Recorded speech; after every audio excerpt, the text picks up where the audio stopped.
the African American Athlete live stream. I'm here with Tim Turner and Michael Robinson.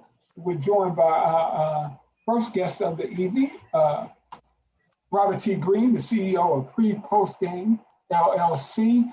And we're going to be joined later in the show by Larry McKenzie, Hall of Fame basketball coach at North High School in Minneapolis, Minnesota, the winner of 6 state championships at North High in Minneapolis.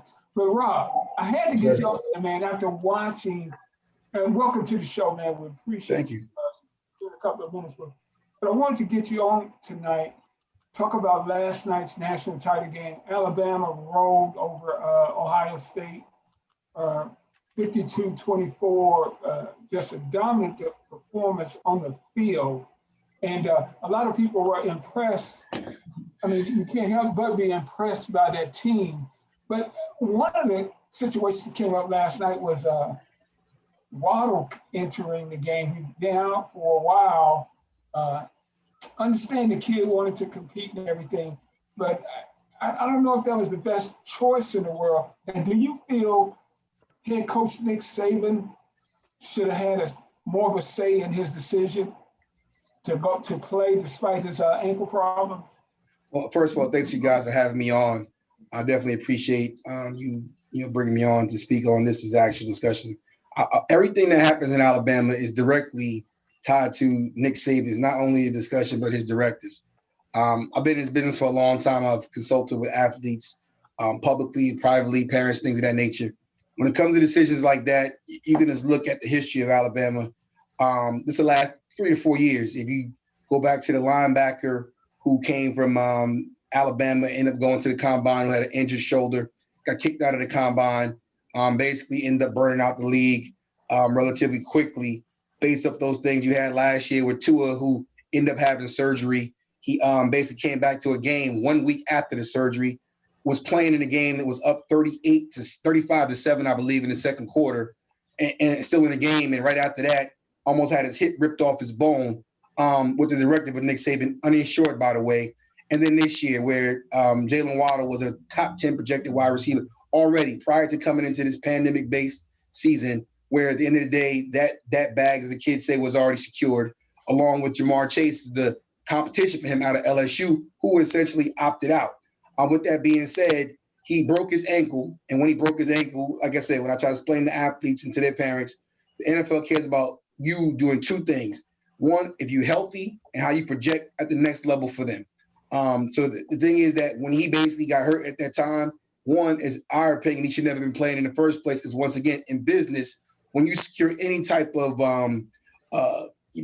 monetary gain, or you get leverage over something, a business principle is you don't give that leverage back, you maintain that leverage at all costs. That's how that works. But essentially what that young man did was he risked it all based on the directives of what Nick Saban, like I said, you obviously seen his incentive-based situations for winning this game.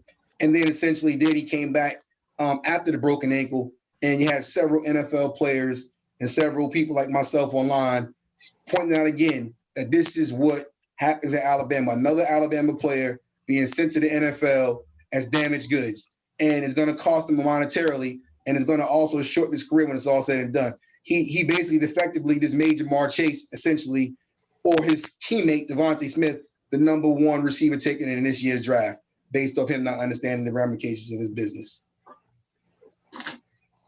All right. Yeah. So, Robert, very compelling as usual. But when you see the Heisman Trophy winner end up breaking his fingers, and how risky that could have been, and like we said, Waddle, limping out there, and even the quarterback was limping around. Yep. You really wonder, what is their mindset? I mean, did the Heisman Trophy winner think that if I don't do well in this game, if I do like most Heisman Trophy winners and have a bad championship game, that it may mess up my stock? So what I'm going to say to you guys, and I said it on one of my videos earlier, and this is like information you're not going to hear anywhere else, but at the same time, this is the facts. When it comes to decision making, and a lot of these parents, again, there's a reason why the NCAA and the powers that be promote the ACC and the SEC pertaining to going to these schools about that's where you should go. A lot of it is predicated based off the level of poverty that a lot of these kids and their parents come from, also the education level.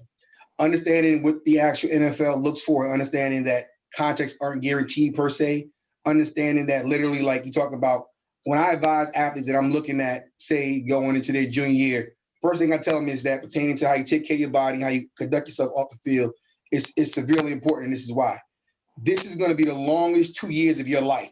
What you don't understand is that when you go into this season, as your junior or senior year, you're going to play a full season. Then after that season, whether the championship season, you play in a bowl game, risk it all, you now have to go into the combine, which is right around the corner, or these all-star games, which now, again, in the day, if you got a broken finger or wrist or ankle, your interview process is now being damaged. Then after that, you got to look at the combine. Once you go to the combine, you get drafted. Then you get the rookie OTAs. Then you got OTAs.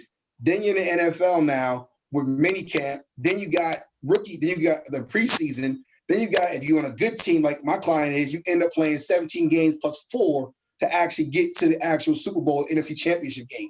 It's almost impossible to go through all of that without getting injured. If you get injured between your transition in that first year, because again, the NFL is going to draft next year, you're developing your growth, your opportunity to really stick is thwarted.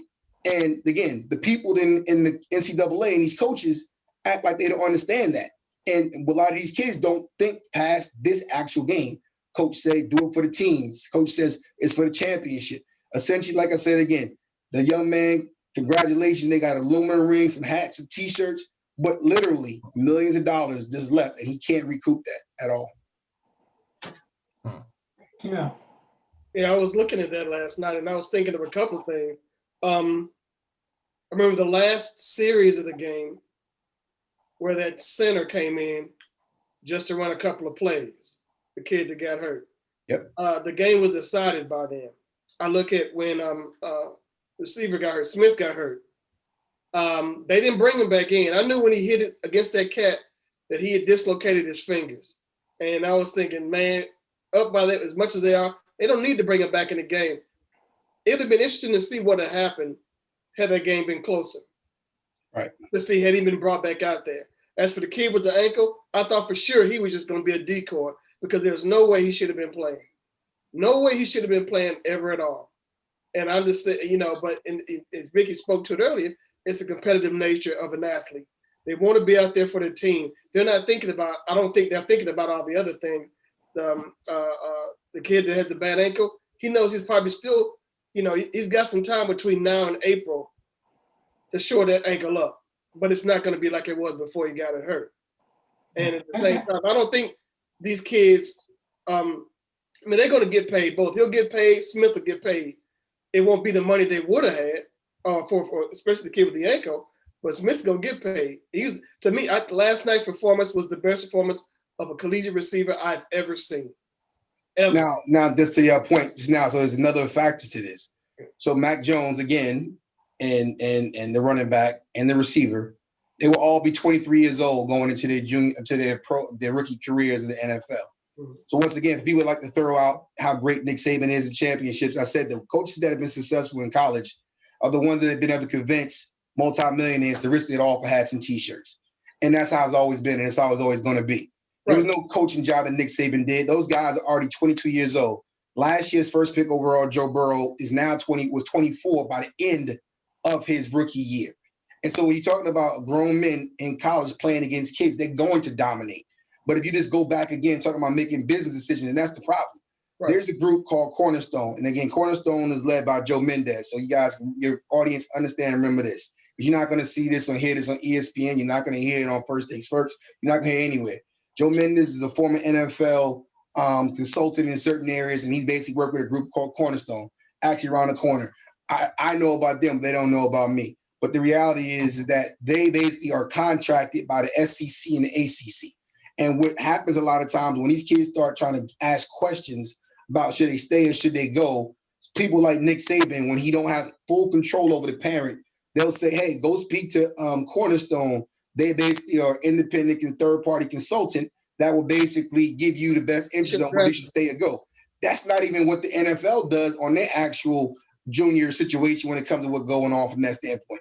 Nick Saban is basically, again, you can go to Dylan Moses, who the last year kid who again, at the end of the day, he just won a championship again.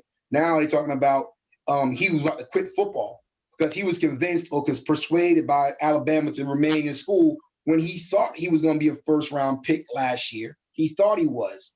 He was told he needed to come back to actually ensure that. But the reality was he was a second and third round last year, which I already evaluated. And this year, at the full season of championship, he might be a fourth to a sixth round pick. So once again, he's a year older. He lost more money. But again, because he's older, going on 23, 24, he'll be 24 in his rookie year.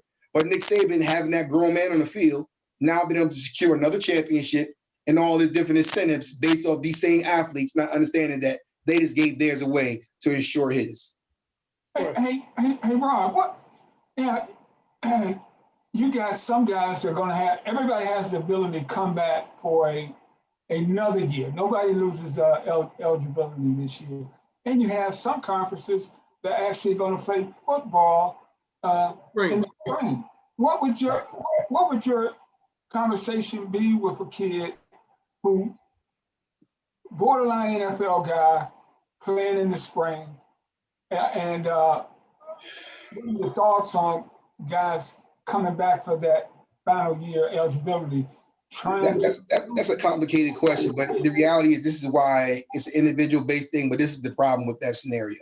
And this is another teaching moment for your audience.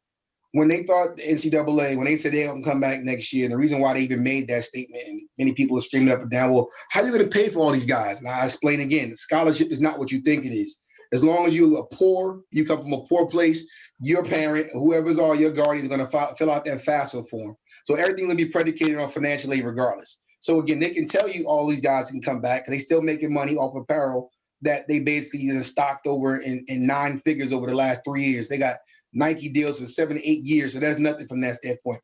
The reason why the NCAA basically made that blanket statement like that is because they know which is still going to happen regardless based off the COVID-19, when 45 allowed these kids and with We Want to Play crowd to send these guys out there in the spring.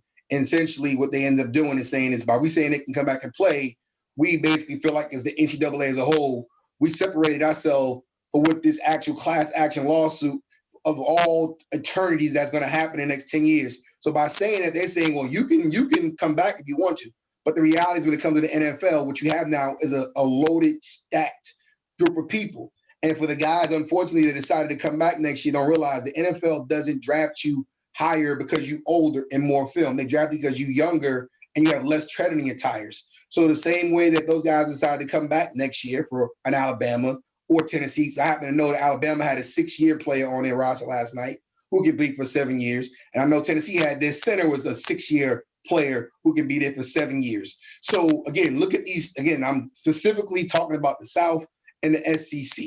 So when most high school players or people graduate at 17, 18 years old, meaning like, okay, so you do the simple math, 17, 18 plus 4, that means 18 plus 4 is 22, 17 plus 4 is 21. Alabama got a bunch of 22, 23, 24, 25-year-olds on their roster. And so at the same time, you're talking about now what's going to happen if that same coach, what he did this year, convincing Dylan Moses to come back, or Josh McMillan in his 6th year, or now you come back again for your 7th year because you're a free year. Now those same recruits that come in, they basically going to come in and start to play, and those guys are going to be sitting there another year on their body, and the NFL will be almost done with them. They might play in the league for 1 year if they're lucky to get that. They won't be drafted high.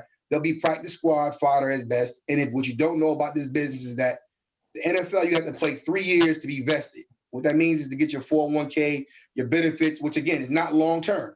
So the bottom line is getting out a household name by year 2. No agent's going to tell you this. No GM is going to tell you this. No scout's going to tell you this. They're not re-signing you. So you can spend the next 3 years training, running up the hill, doing videos, dancing, do all that you want to do. Call your coach, Saban, call who you want to call. They're not going to sign you. Why? Once again, because the draft, again, is coming up next year.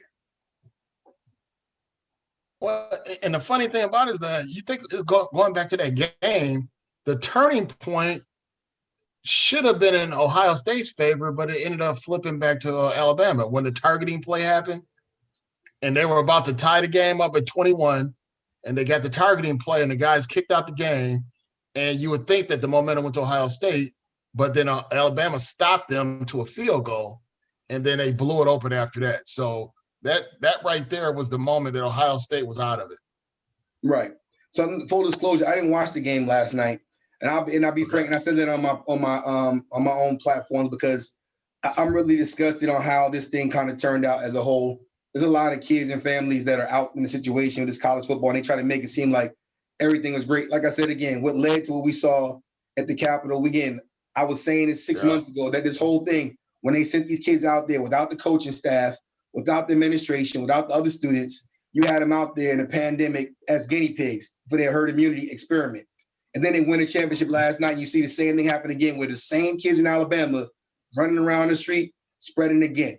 So for me, it was nothing I needed to see because the fact of the matter is just keep seeing these coaches and the people that I represent and I work for be oblivious to what's actually happening to them day in and day out, only to talk about no different than who's better, Kobe LeBron, Alabama, Nick Saban's next championship. Like everything I'm explaining to you is business. There's no X's and O's. There's no secret to the sauce.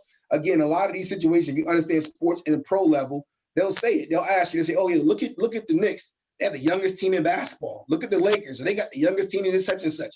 Then they have a salary cap based off of that. They make decisions based off that. Why are these same pundits and analysts and these so-called experts not doing the same thing through college football?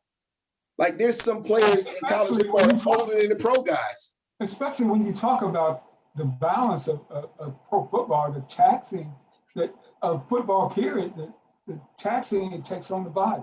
Right. And we got a couple of comments here. Jennifer Coney Shepherd says Robert is on it with exclamation point. Larry Wright, all top players should sit out. Scholarships are not guaranteed. The scholarship is worse than the contract in sports. Well, probably worse than the NFL contracts for some of these guys who don't have the guaranteed contract. So again, the scholarship, people don't understand it's financial aid. So the scholarship is a 1-year renewable. Right. Any coach can basically turn around and say, you know what, we don't like you anymore, but he's not really giving the scholarship to somebody else. He's actually just basically letting the next person take up the financial aid that the government gives the school. Again, all these schools are 501c3s, especially the public schools. So the poorer that you are, when Coach Saban comes in, I'm gonna give you a scholarship. And they say, oh, that's $100,000. No, it's not. The poorer that you are, the government is paying Alabama. Remember, Alabama, true pro team is Alabama. I mean, that's why, again, the powers that be, if you look at the game that happened yesterday, they're already talking about way too early next year, 2021. It's subliminal thinking.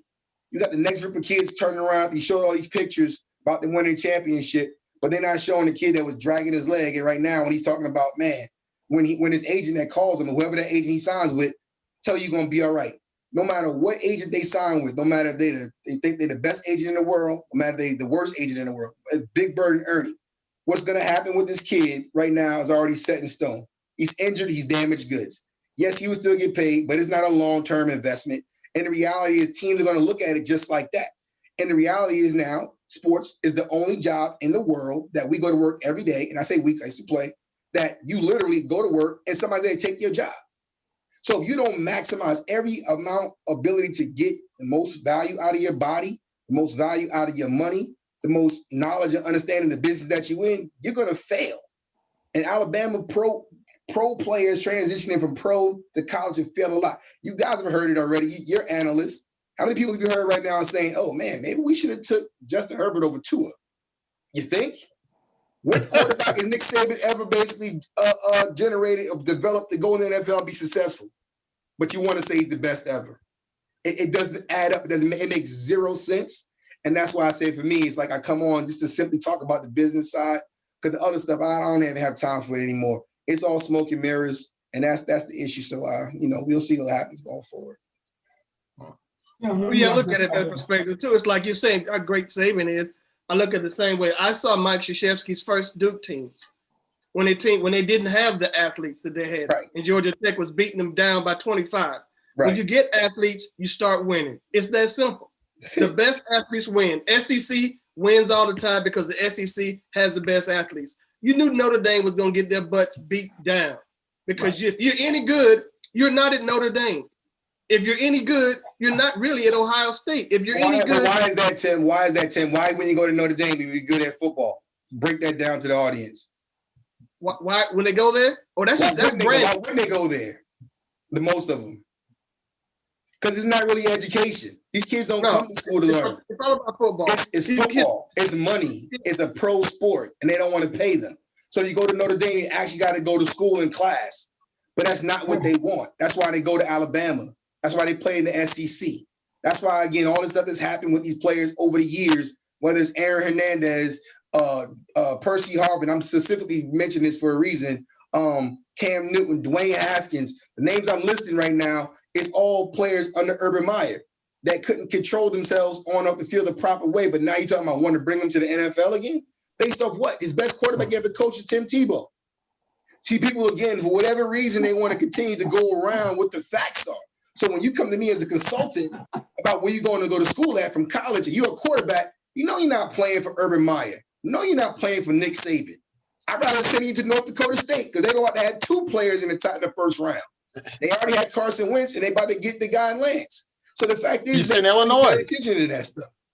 Eastern Illinois with Tony Romo and Garoppolo. Again, it's business. We got to understand it's business and do what's best for the kid and their families, not what you hear and see on TV. Because that's, again, they just basically sending you up the same street to everybody else.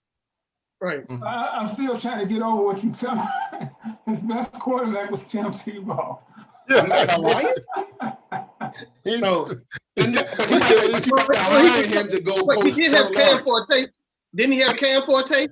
Yeah, it came through a laptop out a window, got kicked out of school. Yeah, exactly. Said the N-word at the game. Percy Harvin had headaches and smoking weed since he got to college. Aaron Hernandez had a double murder. The Pouncey boys are throwing up gang signs. And it goes on and on and on. And like, these are facts. Like I said, I'm a historian when it comes to being a player's rep. So when you say that, I'm going to put my son around this man and realize what's happening. Now you're going to say you want $12 million in Jacksonville to go coach Trevor Lawrence based off what? What TV said? Like, GM? Like, no. Well, yeah, it's the hype because you see what's happening in Vegas. John Gruden, what is he doing? That's the TV. point. Right. It's TV. I got to cut in here. I got to cut in here, guys. Well, let me say this, Ricky. To be fair, he did get a Heisman Trophy winner out of Tebow. That's the sad part about it all. That's what's gonna go on his mantle. That Heisman Trophy winner. And Rob, that's the sad part. Rob, brother, we love when you come on and drop science with us, man. And we're joined by our second guest of the hour, Hall of Fame basketball coach, Larry McKenzie, out of Minneapolis North, in Minneapolis, Minnesota. Winner 4 consecutive state championships, 6 overall. But more than what this man has done on the hardwood at the end of the bench is what he's done in the community up there, in the community as an activist for young people. Coach, welcome to the African American Athlete. You're on with Tim Turner and Michael Robinson. And I guess Rob is going to be leaving us. But Rob, we really appreciate you, brother. Absolutely, guys. I appreciate you, man. You guys are safe out there. And like I tell your audience, like I said, just understand it's all business. Just understand. Tell the kids, tell your community that, again, without us, there is nothing that's going on. I have no company. There is no ESPN. There's no NFL network. It's about us. And for us to succeed in this, you got to understand that if it's built off of us and not for us, we got to make some significant changes. And it's not going to be the industry to do it. It's going to be people like you guys that actually get it to them when they ask. I appreciate you. Hold on for one little. I want you to hear this question. I want to start Larry about. I mean, you're a Hall of Fame coach in Minnesota, state of Minnesota, an absolute legend. And I saw a post you had maybe a month ago when the University of Minnesota football team and somebody was talking about diversity, and then you talked about in your post the fact that Minnesota has no coaches of color in heading up any of their athletic teams there. Absolutely. I mean, I thought it was quite hypocritical for them to be on national TV with uniforms that says "end racism" when they could start in the athletic department. You know, I mean, you've got all of those programs and not one African American head coach, and you got the nerve to put on those jerseys and again, I mean, I joined in late, but I agree with everything that Brother Green just said, you know, in terms of, you know, and to be honest with you, it really is gonna take, first of all,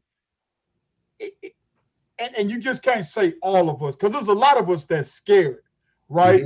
But we're gonna need some people that really understand their platform and understand that it's gonna come with some bumps and bruises, right? But we gotta stand up, right? And again, to me, I'll say this, Brother Hampton. I decided the morning after I witnessed the George Floyd 8 minutes and 46 seconds video. At that point, I decided for the rest of my life, no matter what, I was going to no longer be quiet. I called my son. I called every last one of my players. I got them on a Zoom call. And first of all, I apologize. I apologize for getting too busy going back to coaching. I apologize for getting too busy being educated. I apologize for forgetting that it was almost a year to the date that Eric Gardner was on the sidewalk in New York crying the same thing. I can't breathe. And so when we get quiet and we go away and we forget, then there'll be the next George Floyd. And so we got every opportunity we get, good, bad, or indifferent. We gotta be the ones that stand up and show them that this ain't right. And I don't want to change the conversation on the program, but I came home tonight. I was listening to CNN driving in from work. And I heard them talking about, the incident that happened last weekend. And they were crying out on the radio, 1776. 1776. Do you know what we were in 1776? Yeah. We were slaves. In bondage. Yeah. We was in bondage. And that's the battle that we got. Yeah. They don't just want to control us in the institution. They want to put us back into slavery.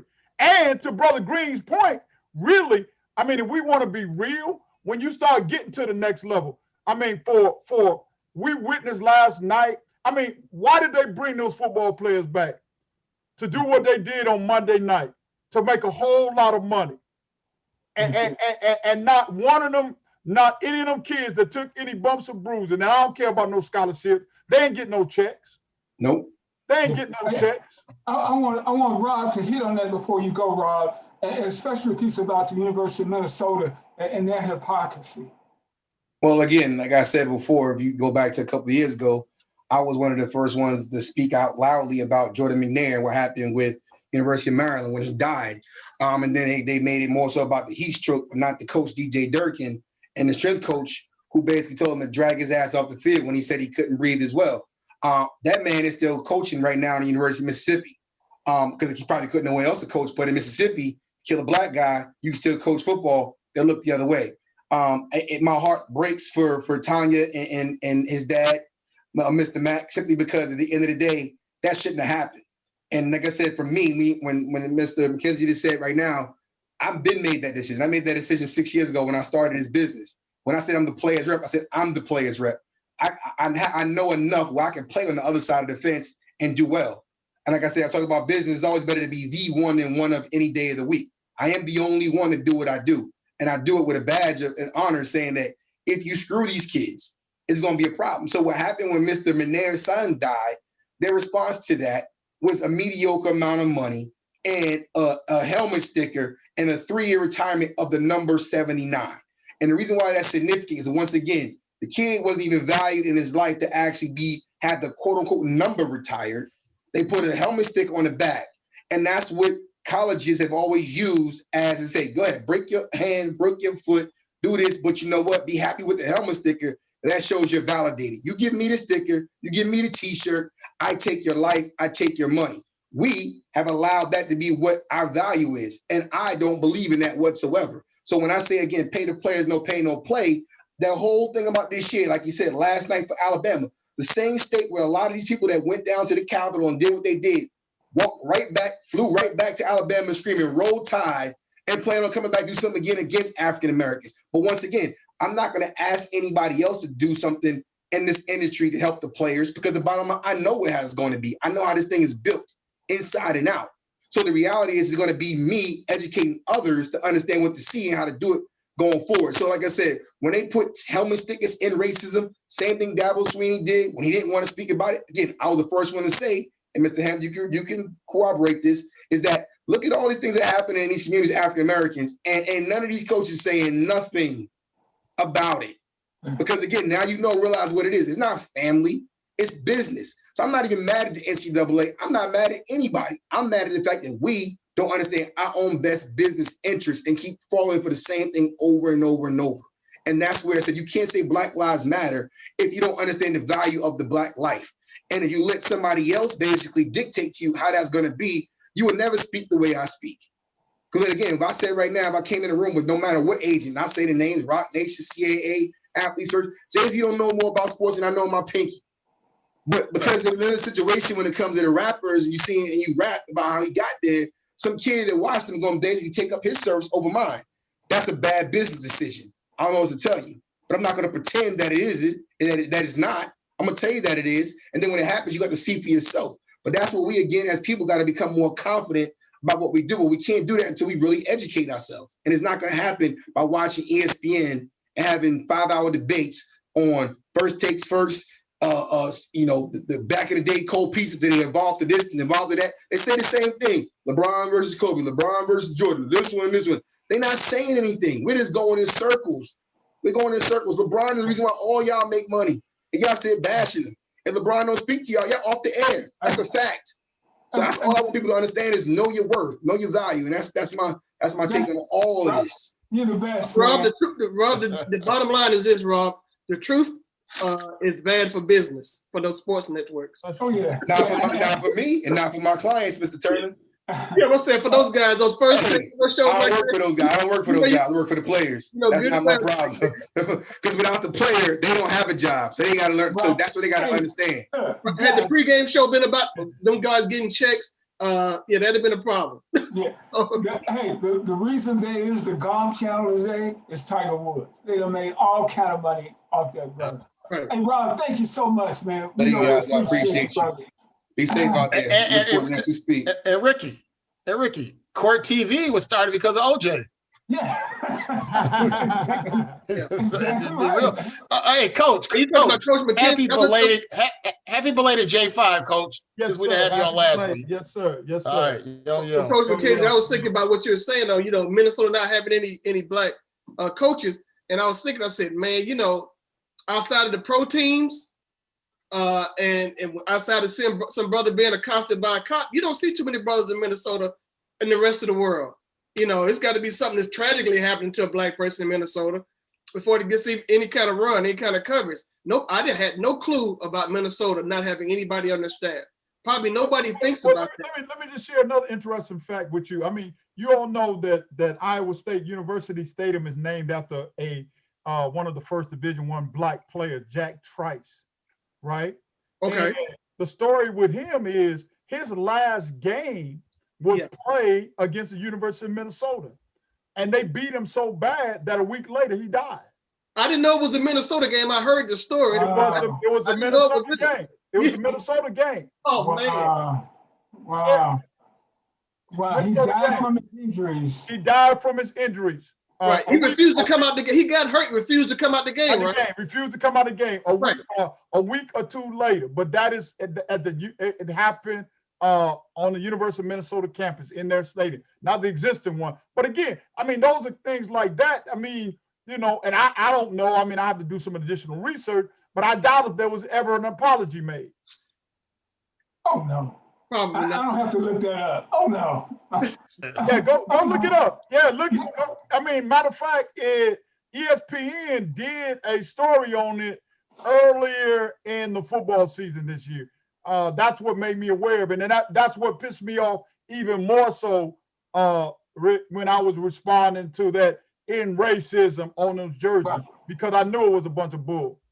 Right. Let me get everybody caught up. You're watching the African American Athlete live stream with Tim Turner and Michael Robinson. I'm Ricky Hampton. We're joined by Larry McKenzie, Hall of Fame coach at North High School in Minneapolis, Minnesota. And Coach, just tell us your story. You came back to North High. I mean, and one of the reasons I love having Coach on, because he's so much more than just a a basketball player. He is an activist in his community. And North High was about to close its doors. Yeah, I mean, 60 students there, maybe. so when I took the job, the North High the school board had decided to close the school. They were given a chance that they needed to get X number of kids in terms of enrollment. The day that I was hired, there was only 68 kids in the building. And ironically, this is year 8. I just started. I rushed from practice tonight. I mean, we had 120 kids. We got 120 freshmen enrolled at the school right now. So we're almost close to 700 kids. You know, a lot of that is because of the success that we've had in athletics, you know, there. So most definitely. Yeah, and just shows the importance really of athletics. Because without that basketball program, and you won a state championship 2 years after you. Well, I want to. So when my first year there, I'll tell everybody I started with I started an 8th grader, 2 sophomores, 2 9th graders, and 2 sophomores. And so when those seniors, one of those, which is Tyler Johnson, who's now wide receiver for the Tampa Bay Buccaneers. When his senior year, we won the first title, and then we repeated 16 and 17 back-to-back title. And COVID took the title from me last year. I'm very confident that we were going to get another banner in 19 if they wouldn't have shut us down. Hey, Coach, you know, what Tim was talking about earlier, you and I had talked about this before, how, because I lived a state away, how the demographics have changed in Minneapolis. There are a lot more Black people than there used to be, Tim, trust me. So when I first got here in the early 80s, I mean, you could go a month without seeing somebody who looked like you. And it was about 3% African American. I mean, now we're up to 13% of the population. So we've grown quite a bit, right? It's much different than almost 40 years ago when I first got here. And there's been some basketball players like Eli Mean was probably the first one, you know, besides Dave Winfield. But Eli Mean, when he won that championship with UConn, that was big for the Minneapolis. Now they've had ball players going to. And again, I mean, lots of history, man. And I think people now, you know, obviously because of social media and that kind of stuff. But to your point, Khalid El-Amin, Allen Anderson, Troy Bell, who was one of the all-time best in the Big East, Chris Humphrey. Now you got Jalen Suggs playing, you know, leading Gonzaga probably to a national championship. I think Wisconsin have 8 kids from the state of Minnesota on their team. I mean, I literally, what's his name? McKinley Wright at Colorado. Every single night I turn the TV on and I'm seeing a Minnesota kid playing and making a difference at some program in the country. I mean, Duke leading scorer right now is from Minnesota. Well, that doesn't speak well for the recruiting job the guys doing there at home. Everybody's going to the state. That's a whole nother 2 radio show. Right. You know what his last name is, right? So he don't think, you know, he think because of his last name he ain't got to do no work. Kids just got Bob Knight's kid. What's his name? That's Bob Knight's kid. Rick Pitino's kid. Pitino's kid. Rick Pitino. Yeah. Okay. Yeah, you know what? And it's funny because we had 2 star players that played at Stanford. Ty Terrell just went to the Dallas Mavericks. Ty Terrell, that's right. Then you had the Travis kid that left and been winning. Kentucky. Right. Yep. So I forgot about Ty Terrell. Yeah, Terrell. Yep. Speaking of recruiting, well, you better cover your home base. This is just off the topic. I'm watching Michigan last night. They got this kid Dickinson, 7'1" center from DC. I'm like, Patrick. I mean, this kid is Patrick. What's your thing right there? So, Rick, you know, so did you watch the Maryland game? You know, Maryland didn't recruit him. So I actually, Coach Mike Jones, who coached his high school coach, good friend, right? And so I went and spent some time with them last fall, watching him on his senior year in high school as he was preparing. I also had the ironic thing is when I coached with USA basketball, he was one of the kids that was on my team. But Oh. I mean, that kid is, I mean, he's dominant. And I love, he reminded Maryland every time he scored a basket was like, I mean, and I'm literally, University of Maryland from DeMatha is 2 blocks, walking distance, walking distance. But again, like Patrick, I mean, how do you let it, Maryland or Georgetown or any of them schools in that area, how do you let that kid get? But I'm gonna tell you, man, coach is doing a hell of a job at Michigan. Hell of a job. Howard, I mean, they are. Juwan Howard, yeah. Juwan Howard, yeah. Coach, I know you love this because they will guard you, man. I love watching that. That's what they do. They guard you, and they can put the ball in the basket. Yeah, yeah. Hey, let me read some of these comments here. Here on the African American Athlete, we're joined by Coach Larry McKenzie of North High School in Minneapolis, Minnesota. Larry writes that, I hate to say this, but the reality of sports is injuries. Once again, top players should sit out after they establish themselves.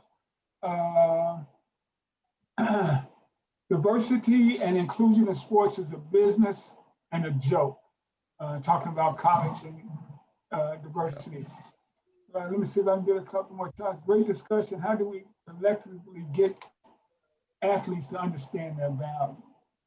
And that's something that Robert T. Green is working on through pre-post game. What do you tell a kid that comes into your program, Coach? Because I know everybody has aspirations of playing in the NBA one day. How do you introduce kids to your program? So one of the things is I always tell kids I don't want to be a dream killer, but what I tell my kids is I just do the math. I'm constantly reminding my kids to do the math.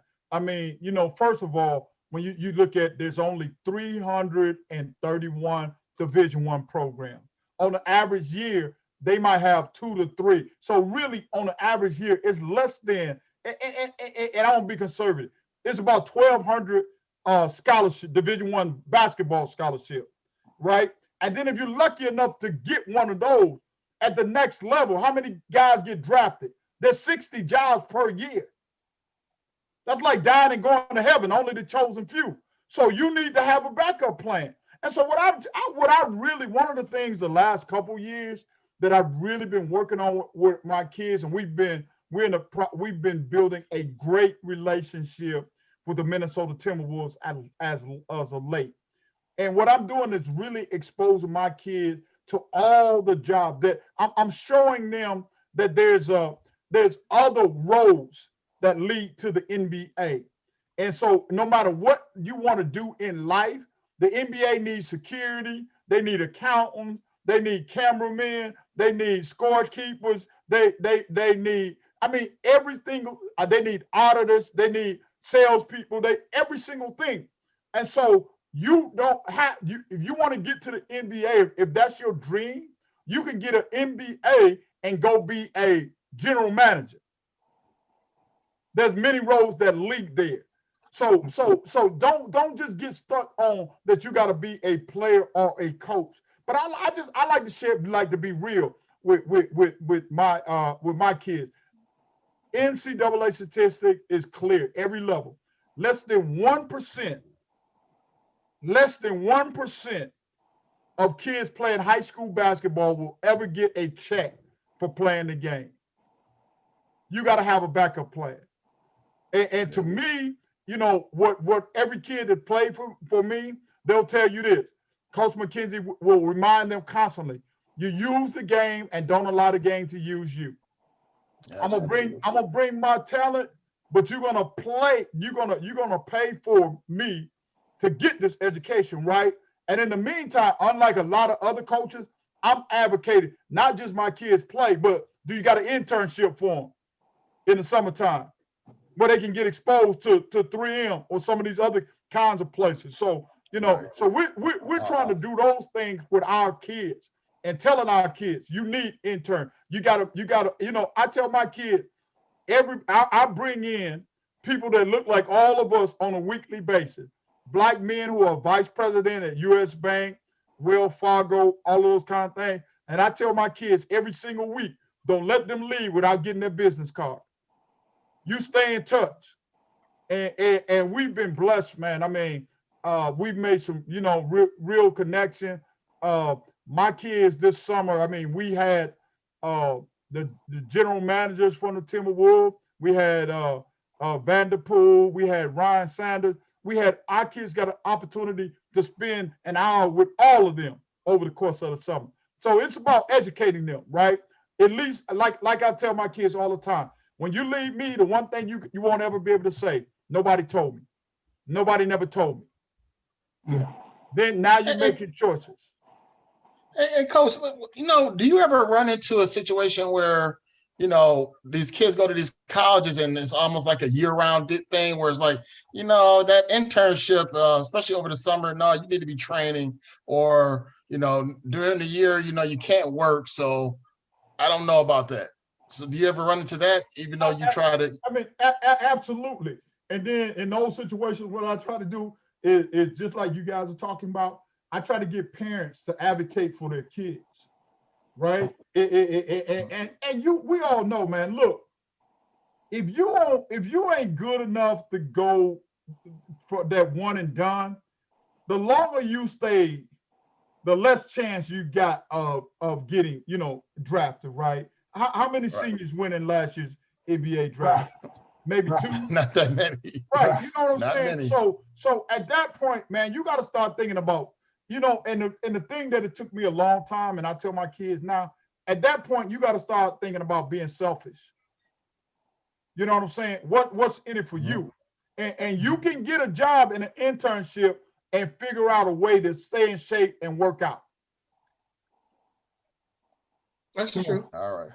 Absolutely. Yeah. I agree with you. You make time for the things you want to do, but at the same time, it depends on where you want to go to. And I'm wearing a shirt of a school where when you go to school there, you're not looking for the NBA or the NFL or Major League Baseball. You're going there to be somebody that's going to contribute to your community or be a captain in the industry. So it depends on what your goal is. I mean, but you know what though? See, we know that, but that's hard for a. You got to turn back the clock and put yourself when you were 16, 17. Because I was one of them kids thought I was going to the NBA. Yeah. So you got to put yourself in the shoes, and it's hard. I mean, and that's a serious wake up, right? When you finally realize that it's not going to happen. So I think the better support system that you have, and really, and let's be real. Kids, most time with mom and dad in the house, are gonna be able to navigate that a lot better. But for me, I'm 90% of my players coach and dad. Yeah. And it's kind of been that way since I've been doing this. Yeah. Hey, let me go here, Mike. I'm sorry. I was going to ask you. I remember we talked the night of the George Floyd murder. Right. Yep. And I was wondering, what's the state there now since the Floyd murder? And what was the conversation you had with your players? Because I know you had it. And have you talked about what's going on currently with these guys? We always do. So yeah, I remember too vividly. We talked the next day after the George. So like I said, the first thing after I watched the video, I mean, I called my son and I told my son he had to come over because I needed to see him. I needed to touch him. Yeah. And then I got my players, because it was within COVID. I got my players on Zoom. Turn your cameras on. And I wanted to listen.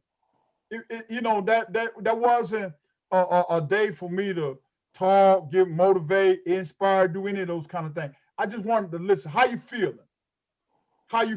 And as I told you before, Ricky, my first year at North, 2 blocks away from the school, Jamar Clark was killed the Saturday before our Monday practice. And so he was one of your players? No, he was a young man that was also killed by cops here in Minnesota. Okay. Oh yeah. And so I just got him on it. And what I talked about it was, how do you feel it? You know what I'm saying? And the thing about it is, I mean, that day it was quite emotional. I cried because, and it's even emotional now just talking about it. One of my players just kind of said, you know, like, Coach, I'm just tired, man. That could have been me, man. This is like, I just feel like giving up. You know, and my response was, man, I know we got a lot of work to do, but we can't ever give up. We got to keep fighting. You know what I'm saying? That's why you gotta stay focused, get what needs to be done in the classroom so that you can go, you know, do what you need to do and come back and help rebuild this community. Come back and serve your neighborhood. But that's what our goal is. But you can't give up. No. I'll be the first one to tell you that it don't happen fast. I'll be the first one. But did the kids come back though? Oh yeah.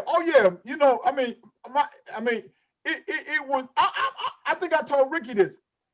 That morning, I literally, after I watched that video, and I can't use the word that I want to say when I was talking to my wife, I said, F this. Why am I doing this?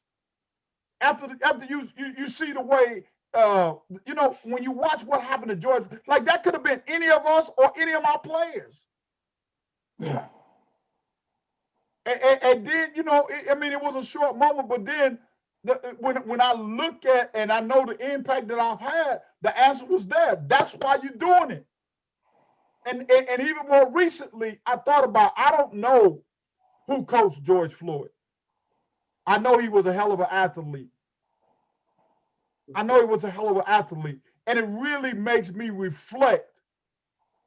And he has some challenges in his life, but it makes me reflect on the impact that we have. And maybe if he had a Coach McKenzie in his life, you know what I'm saying? Things might have turned out different. Maybe not. We don't have a crystal ball. Right. Hey guys, go ahead, Mike. I'm sorry. Yeah. Okay. Yeah, Coach, I was going to ask you this. Do you have some Catholic League brothers that you mentor, or do some of your players, after all this was going on and then what's going on with the resurgence of the HBCUs, come to you and say, hey, Coach, you know what? I know a lot of conventional wisdom is to go to these Power 5 schools, but do you have any contacts with any of these HBCUs? Have you had them pick that interest? You know what? That's a whole. I've had a lot of my kids that wanted to go to HBCU, and because of their recruiting budgets, you know what I'm saying? It's difficult oftentimes for them to get to Minnesota. I mean, I think Lincoln and maybe Wilberforce, but I reach out I got 6 seniors now. 4 of my kids are asking me, Coach, find an HBCU for me to go to. They want to go. They want to go. But like I say, it's a challenge, man. And you know, I mean, my daughter graduated from Norfolk State. You know, played basketball out there. You know, I mean, again, you know, my son got caught up into the, you know, that whole glamour, you know, the lights and that kind of stuff. And of course, you know, went to Oklahoma and then came back and played at the University of Minnesota. But no, we have kids all the time. And as far as Mike, I mean, the far as I'll confess to you guys, man, a lot of my success is because for the last 23 years, I run my basketball team based on Kappa League stuff. Everything is, all right. You know, it's a Kappa League program. Okay. Hey guys, okay. All right. Yo. I want to get you in on this because I think definitely on the high school level, the responsibility of a coach goes beyond who wins a game or what a kid learns on the floor. But rarely do you see this at the professional level. And I got to say, I was glad to see Bill Belichick turn down an invitation to go to the White House. Yeah. Tim, your thoughts on it? We'll go around the horn. I thought it was a see, when he did it, I think it's more resonant with people than if a politician is doing something or a talking head on one of these cable networks is saying something. But when you got somebody who you know is a supporter, has been a supporter for the last 4 years and beyond, who gets up there and sees what goes on and says, I'm all about democracy, and says, I don't want to go forward with this, because he agreed to it initially. Then he saw what was going down and saw who instigated it. When people get up there and stand up and do stuff like that, it has impact. Because before that, I have ever had zero respect for him and the Patriots. And people call him Belichick and the whole 9 yards and all this other stuff. But that took some. It may be very calculated. You may have to think, I got a team full of black guys here, and I know had it been people that look like them, it'd have been a massacre, as opposed to people getting help down the steps and getting maps into people's offices and that kind of stuff. It'd have been different. It might have been calculated that he did it as a business decision as opposed to one where he really felt committed to it. The words sounded nice, but I think the message is, the guy's toxic. All those people that are around him are toxic, and that message needed to be sent, that you respect the country over man. Right. Yeah, for me, I'm the same way, where I feel like, it's one of those situations where he had to. If you accept it, you really look worse. But we still got Tom Brady with the MAGA hat in his locker. We still got the owner, got the controversy in Florida that's for some reason people just forgot about. He never got in trouble for that. And so, of course, he supported him. And most of the NFL owners, I haven't heard them denounce him. All those contributions they've done. At the same time, Kaepernick still is not in, and we keep going back to how noble he was for a situation that's going on now, and then, of course, Black Lives Matter. At least he can get on a plane and fly anywhere he wants to these days.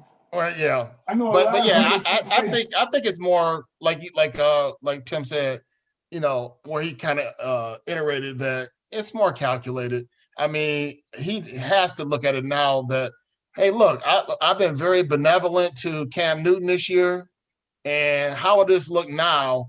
Me sitting there saying, you know what, get this guy a chance. He didn't really egg them on. He just is still trying to figure out what's going on with this election. Because that's what some of these idiots are still saying, that, these are just people that wants to find the truth about the election process. And it's ridiculous. Find the truth. Exactly. Coach McKenzie. You know what? One of the things that I want to say, I just believe that there are some people out there that can look beyond black and white and deal with wrong and right.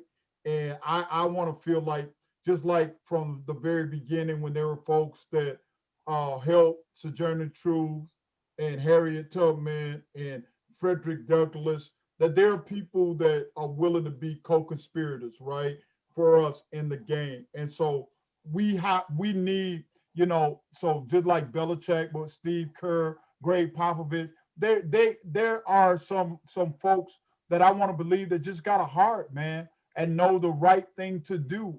And after seeing all the things that you all have talked about, that he reflected on that, and to Mr. Turner's point, he walked in that locker room, man, and he saw a lot of people that did not look like him, and so he had to make a decision about what's the right thing to do, and let's give him this due for doing that, right? Because to your point, Brother Robinson, there are a lot of people that still know what's that's a bunch of BS, right? In terms of the vote and fake voting machines and all of that kind of stuff, and they still don't have the courage to stand up and do the right thing. Well, Ricky, going back to golf now, while this was going on, I think the next day, Annika Sorenstam and Gary Player accepted the Medals of Honor. So it gives you an idea what their mind is. And speaking of, the PGA moved their tournament in 2022 from from Bedminster. Finally, Coach, we're going to get out of here. I want to thank everybody for tuning in. Sorry I couldn't get to all your comments tonight, but we certainly appreciate you checking in with us. And, and let's not forget, Ricky, before we go, you got to talk about Tiger's documentary. we'll get Tiger next week. Hey, Okay. but Coach, what are you going to do? How are you going to handle the COVID situation? Well, so right now we're practicing in mass. There's no fans allowed in the gym, that kind of stuff. So we been told we can only have like 25 kids in a pod, and those kids got to stay together and try to create as much of a bubble as they can. And I sent a letter trying to ask my parents, understand that if we get somebody test positive, I mean, it shuts us down. It impacts a lot of other people. So if you can, try to limit the, access to people other than your family, so that these kids can get through and have a season. So, but right now our kids are playing with masks on. Would they play regular season games with masks on? Yep, practice with masks and play games with masks. Wow. I've seen some of his videos that he's posted. Yeah, I've been posting a couple days of practice, and the kids are in there with masks. And so far, no complaints. Nobody's passed out or any of those kind of things. Wisconsin has been doing it all year. So, kids want to play. Kids want to play. So, and again, one of the things I told my kids yesterday. So we had two options. They could not have a season, again, particularly to my season, or you could put masks on, right? And so we'll just have to play the hand that we've dealt.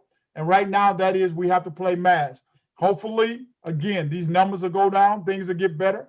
We'll be able to take the masks off, and parents will be able to come in and see their kids play. But right now, all of our games will be live streamed with no fans in the stands. Wow. Is that all the high schools? Is it all the high schools, or is it just certain high schools? Is it private schools? Is it public schools? How's it working? So some schools in Minnesota are allowed to have up to 150. Our particular district decided no fans. Okay. So it's a district by district decision. Okay. Have you guys started yet, Larry? We are in day 2. Okay, so it's a late start because you would already had. We would have been. So it's a late start. We're only typically we play 26 games. We're only gonna get 16 games this year. We're hoping to get a state tournament because we got put on pause last year. So hopefully the numbers will go down, and my kids will get a chance to earn another state banner. And all the games are going to be in state, right? That you're not going to be playing across the border. We can't play any, right? So we can't travel this year, and all our games have to be with schools within a 50-mile radius. Okay. And Coach, you are a noted author. How can people get your books and talk to us about your website? So please go to my website, www.coachmckenzie.com. Ricky, I got a new release coming in February. It's called 365 Days of Hope. It's 300 and so every day before practice, I do a thought for the day. And so what I've done is taken my 365 best thoughts, put them in a book, and sharing my locker room stuff with my friends and families and my fans. So February coming out, 365 Days of Hope. Hey, when that book drops, we'll have you back, man, so you can show everybody the book. All right. Sounds good. Appreciate it. Hey, for Tim Turner, Michael Robinson, I'm Ricky Hampton. Want to thank you for tuning in. See you next week. Good night, everybody.